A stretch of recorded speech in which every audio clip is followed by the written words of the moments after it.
Không nhớ hả? Thật sự là không nhớ hả? Đã 2 năm rồi chúng tôi không quay lại đây, các bạn vẫn không nhớ hả? Các bạn ở lại đây để chờ chúng tôi mà. Có đúng như vậy không? Không luôn hả?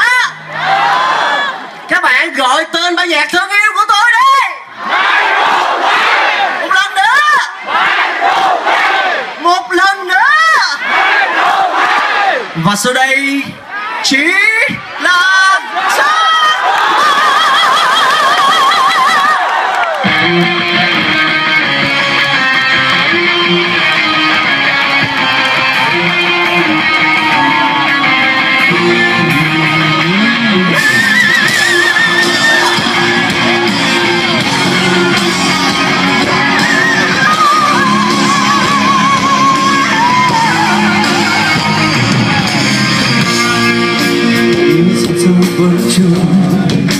trôi về nơi cuối trời, phút giây chiều mong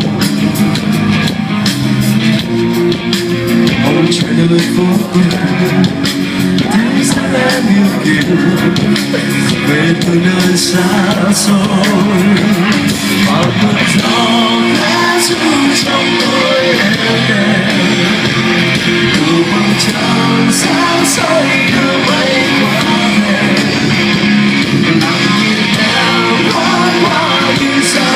Gọi đến lời, gọi tên em hát như chưa bao giờ. Lòng không mong bước đi bên em một ngày, được nhìn theo áo khung đã tô xuống mây, rồi từ đây dáng em luôn ở trong tôi, như không cần xa xôi.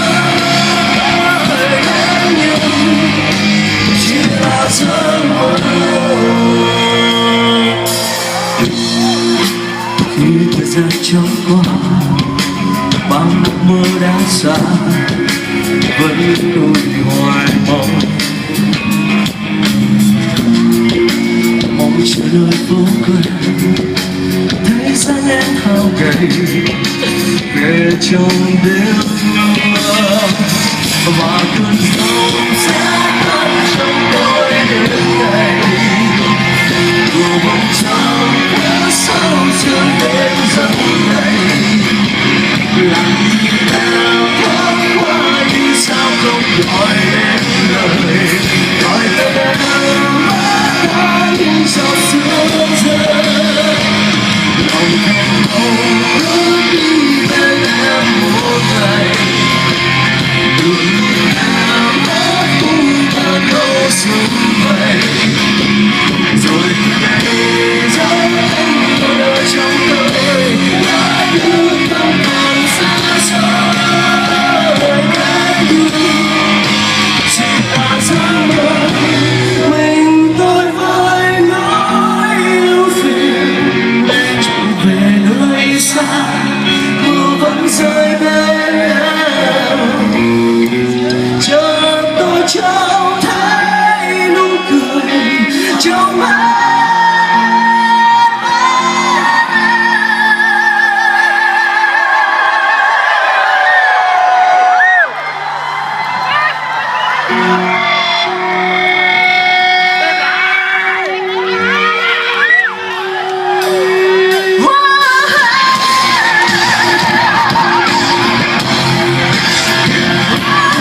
giá em đưa cho tôi giá như không còn sẽ rời.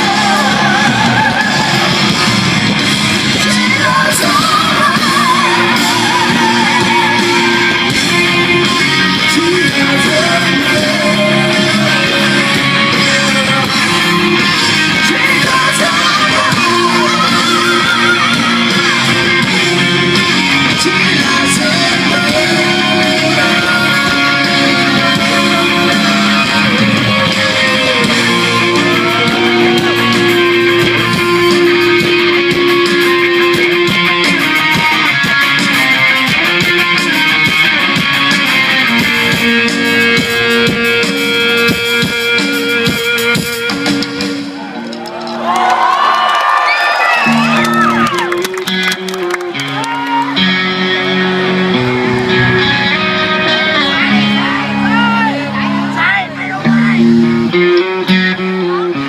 sau đây là món quà của microwave dành cho tất cả các bạn ở đây.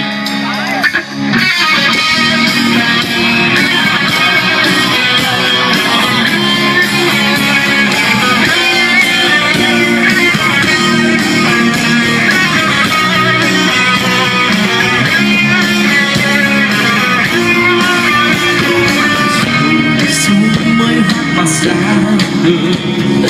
yêu anh quanh tôi hát vu vơ một mình, phải chết mới thấy lòng hơi sâu, đôi ba câu không nói hết tâm sự này, vì nếu có khóc cũng không vơi được lòng, chỉ muốn anh vẫn quá khứ đừng xa xôi, ai trong đời mà không muốn say một lần, để tình rơi khóe mắt còn cay cay, ai trong đời mà không chắc yêu một lần, để rồi sau tiếng nuối lệ hôm qua.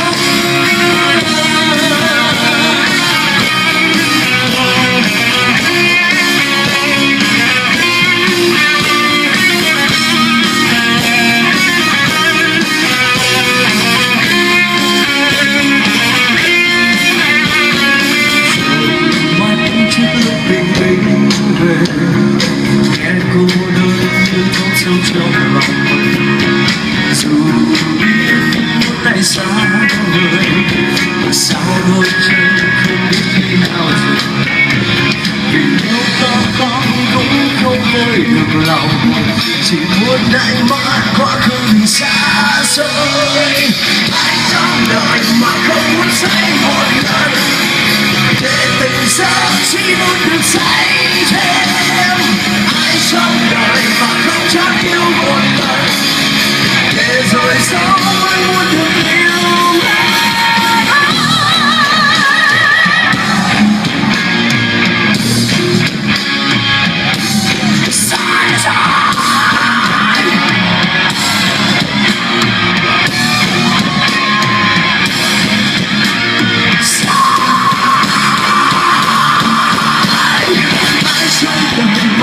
Say một lần để tình giữa khóe mắt còn cay cay, ai trong đời mà không chắc yêu một lần, để rồi sau tiếc nuối ngày hôm qua, ai trong đời mà không muốn say một lần, để tình giữa chỉ muốn được say thêm, ai trong đời mà không chắc yêu một lần, để rồi sau vẫn muốn được yêu.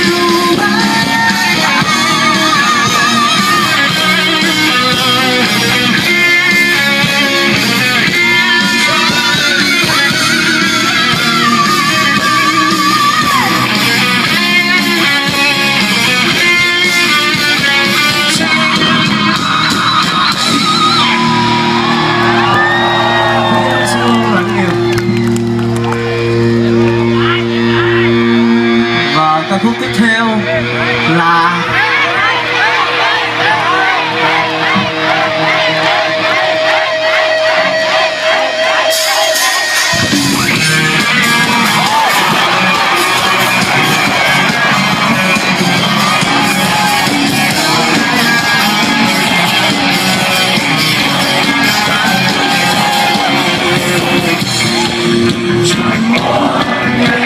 giờ chẳng có tình khác đôi mắt vô tình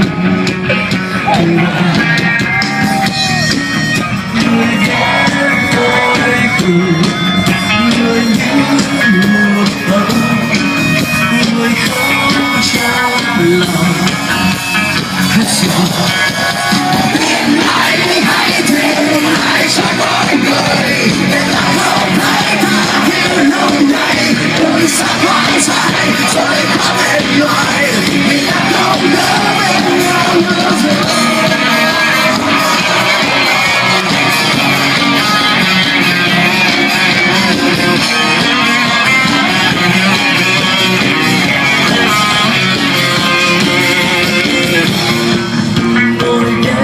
Sao tàn ngày ơi đừng đến vội vàng ngồi xuống đây bạn cạn chén rượu bia cạn hết đêm này tìm lại đi hãy tìm lại cho mọi người để ta không thấy ta như lúc này đường xa quá dài rồi ta mệt mỏi vì ta không nhớ bên nhau nữa rồi.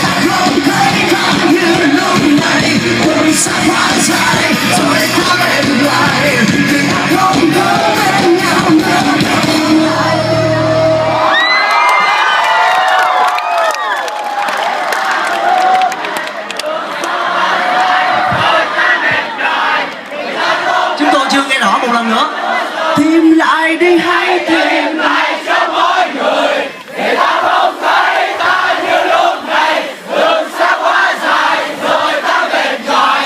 Xin cảm ơn các bạn.